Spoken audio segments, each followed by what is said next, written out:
Hello my fellow strawmen and welcome back to the Fields of Hay.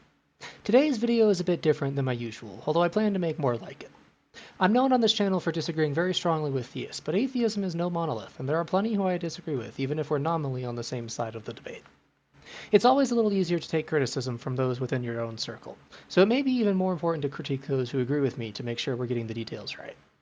So with that goal in mind, my first video on mistakes atheists make will be directed towards a presuppositional atheist known as breakfast tacos, although the video I stumbled into is from the point of view of an Orthodox Christian named Friar Joseph. It's actually quite nice to see it from his point of view, because Taco and friends are very quick to use the mute button at times. Take it away, Joseph. Well, we're here. I'm here on my stream, and I've been trying to find an opponent for a topic that probably is of no interest to you. Now, you guys are these philosophical atheists. You have like a kind of an opening pitch, correct? Well, I Yes. would more like to ask you a question if you'd prefer to engage with atheist presuppositional apologetics. It only takes about 14 minutes to deconvert you. Oh, this should be good then. I also find it funny how overconfident and completely unaware Breakfast Tacos is.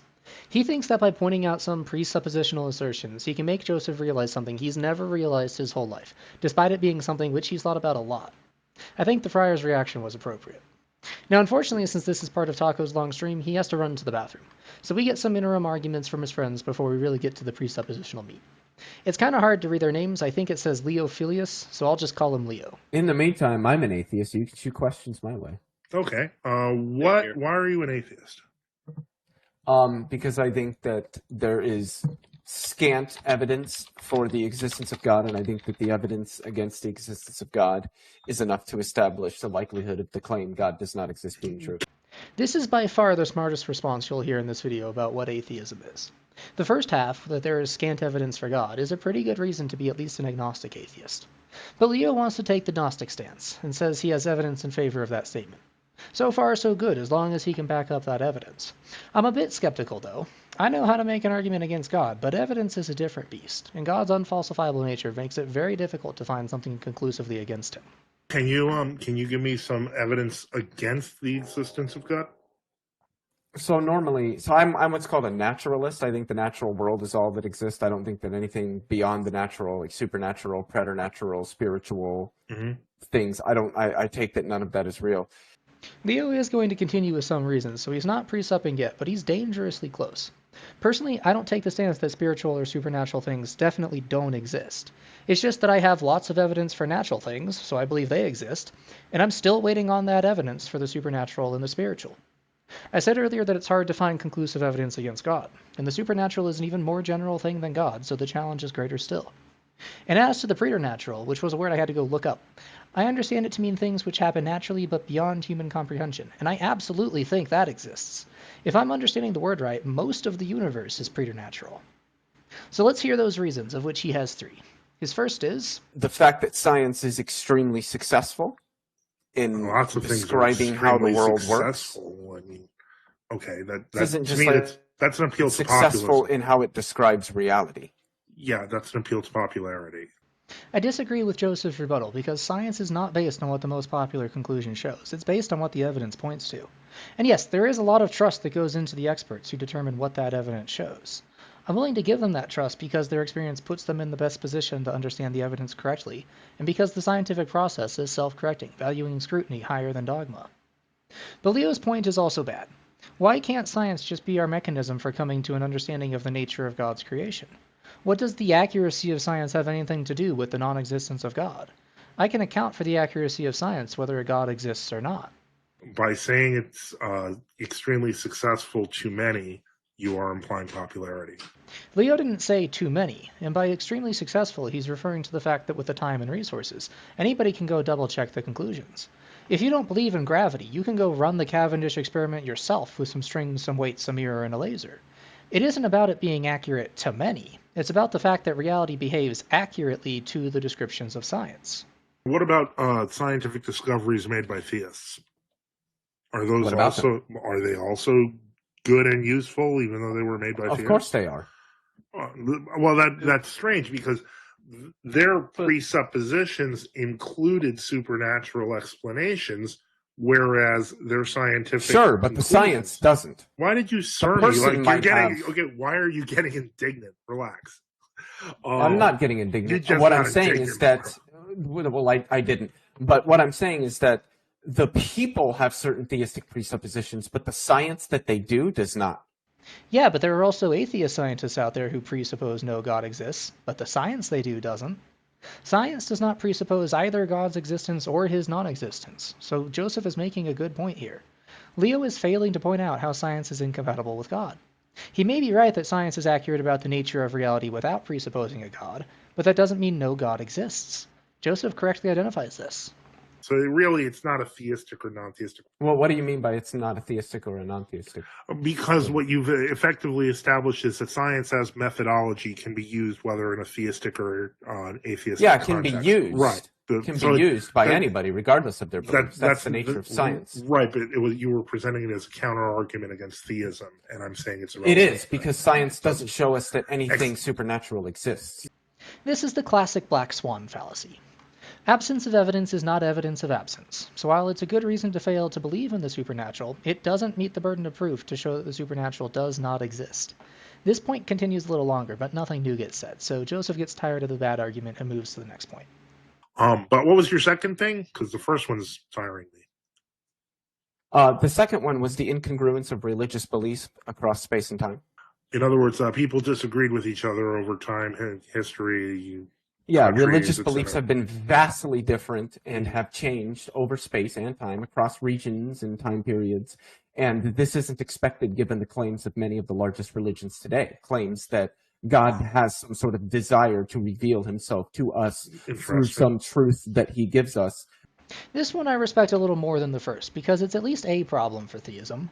But it's a solvable one, and there are plenty of theodicies answering it. Some aren't great. Some say that God has revealed himself to everyone and that the answer is obvious to all, but that's patently untrue. But other theodicies work, like referencing free will and human fallibility, changing expectations for God to reveal himself to each and every individual. Joseph's response puts him more in the latter category, adding in the point that he would expect religions to change over time as they accumulate knowledge of God's nature, much like science changes.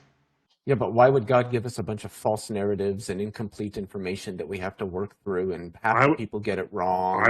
But a question is not an argument, and Leo's failure to understand why God wouldn't want religious unity doesn't mean that God doesn't exist. The answer could be as simple as God wanting to test us. Perhaps he values our afterlives more than our lives. So Joseph makes his own points to similar effect, and correctly decides that Leo's second reason isn't very good. Okay, what was your third one? My third one was that theism is ill-defined. Which is a stupid reason. If you don't know what the concept at hand means, then you don't know whether it exists or not. I can think of several common definitions, most of which I either have different words for or are more agnostic in their existence. When I say that I know God doesn't exist, I'm talking about the most common usage of the word, meaning a being from which all the rest of reality stems, a creator God. I don't have to worry about restricting myself to Brahma or Yahweh or the Baptist interpretation of Yahweh. I think that a creator God doesn't exist. But to say that God doesn't exist because I don't know what God means would just be a deflection and pretty dishonest. I'm a bit disappointed that Joseph doesn't call this out or give a straightforward definition for what he understands God to be. Instead, the conversation goes back to the religious incongruity point, so there's not much more for me to comment on this part of the discussion. But then this happens. I find atheist apologetics to be amusing. For lack of a better word, because you're basically arguing to defend nothing. Let me see here. Well, atheism isn't nothing. That doesn't make any sense. Well, no, it's a belief in nothing. Ultimately. No, it's not. Of course it is. Joseph, I'm taking your side of this argument more than I typically would because this video is meant to be an internal critique of atheism. But man, when you say something stupid like that, I gotta jump in. If I'm lucky enough that you watch this video, I need you to understand that I explicitly reject the idea that the universe came from nothing. I find the idea incongruent with the first law of thermodynamics, which is a pretty serious violation. And although I believe there are no objective morals, I do find grounding for my own subjective morality in humanism, and I think a lot of others can too. In no respect do I preach in favor of nothingness. But finally they get back to Taco, who's now been sitting quietly for a few minutes, just waiting to unleash his barrage. Hey there, Taco. Hey. Atheist, you gave a terrible mischaracterization of atheist presuppositional apologetics. So atheist presuppositional apologetics is simply elucidating the truth to unrighteous individuals like yourself that are rejecting the self-evident truth of our shared naturalistic, atheistic reality that's been revealed to all of sound mind through both natural and special revelation. in an undeniable way, right? So that's my question to you. I had to pause, throw up, and then re-listen to that sentence before I could respond to it. It was one of the most brain-dead things I've ever heard someone say. In fact, this kind of stupidity is why I couldn't make my first anti-precept video against atheists, because then I'd be accused of responding this way because I need an ad hominem attack, because I don't have a real response. I'll get to my response in a second, but I want to be clear that any kind of precept, atheist or otherwise, is utterly dishonest. Not just as a debate tool, but as a foundation for one's worldview. Anyone who holds to precept is being dishonest to themselves. Taco starts by literally defining his position to be true. I understand that such thinking is a great way to make sure you hold to your dogma, but it's a terrible way to convince an opponent in an argument. When Joseph hears Taco say that atheism is self-evident, he's going to think that Taco is a lazy, arrogant moron, because anyone who actually was of sound mind should be able to recognize that calling your position self-evident or undeniable doesn't make it so. Then he calls Joseph an unrighteous individual, even though the conversation has only just started and Joseph has barely done anything. Taco simply makes this judgment without any care for the truth, and he repeats it when he later says that all those of sound mind have had atheism revealed to them. And to top it off, I'm not even sure what he means by special revelation. Usually I hear theists talking about that as a message from God, but Taco doesn't believe in God. So what revelations are these? So, Joseph, do you reject the self-evident truth of our shared naturalistic, atheistic reality that's been revealed to all of sound mind through both natural and special revelation in an undeniable way? I have never heard so blatantly dishonest and biased a question. It's like he's completely unaware that calling something undeniable doesn't make it undeniable. But if it does, then he's wrong and that's an undeniable fact. Were I faithful enough in my childhood beliefs to still be a theist, this kind of argument would have strengthened that faith. I would see clearly that the Bible is right about atheists, that they're prideful and egotistical and hard-hearted. I think that if Taco wants to convince theists over to our side, his most effective strategy would be to stop talking. You said atheism self-evident. Demonstrate it. That's not what I said there at all. You said it at the beginning of the statement. So Taco is a liar here, because he did say the self-evident truth of our atheistic reality. Okay, not word for word, because grammar is a thing, but it's the exact same sentiment. Taco really should just answer the question. You can look at the trees. The trees are not evidence of atheism. I see evidence yes, of they God. are. Look at the trees. They're flat-out evidence for atheism. I'm looking at a tree right now, and it's evidence of God. Charitably, Taco is trying to make a rhetorical point here about how vague and useless the look at the trees argument is, but he never makes that clear. As far as I can tell, he's actually making the argument that trees somehow preclude a God. After all, he's willing to give this precept script to anyone, not just theist precepts. I do wish one of them would try to explain the argument. I've always thought it to be vaguely referencing the teleological arguments. The complexity and beauty of life, like a precision watch, begs some explanation for its existence. This at least leaves the door open for a God to be that explanation. So if this were just one assertion against the other, I'd actually lean towards the theist conclusion. I don't know how Tacos is concluding that an all-powerful, all-knowing being would be incapable of creating photosynthetic, carbon-based life forms.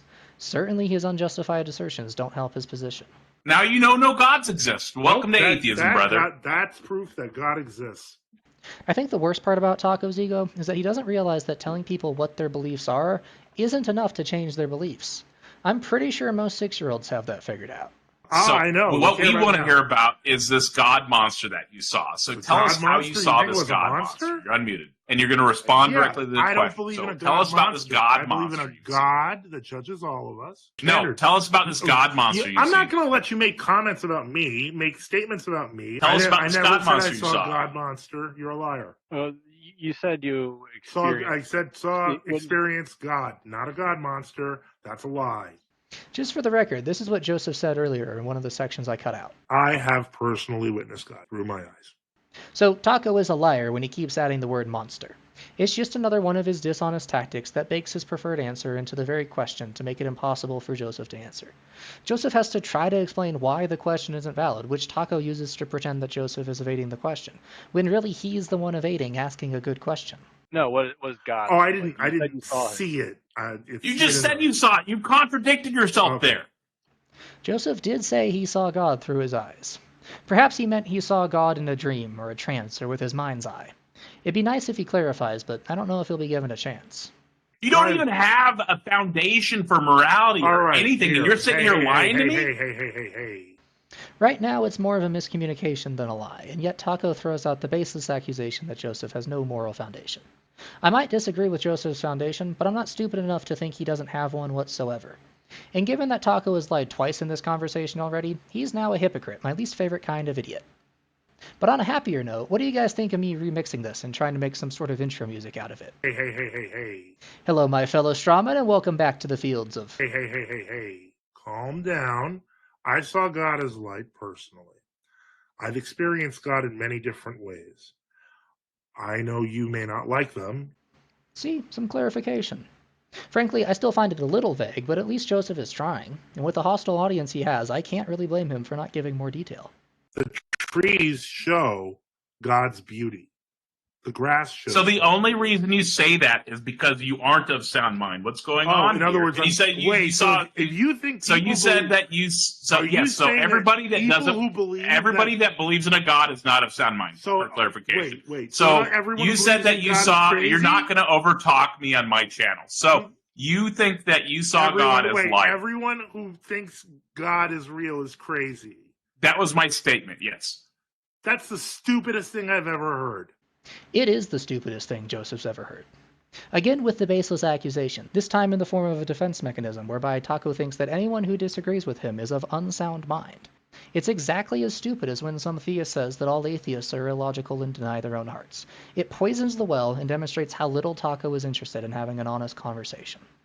Now, I asked you about this God monster, and you said you saw light. You're telling lying. me that the light is your God monster? I never said it was a monster. You're a liar, dude. You're just making. You think that your God monster is light? I see. You keep going on with God monster. I never said monster. You're just lying. You can't do anything but. So you think it's light?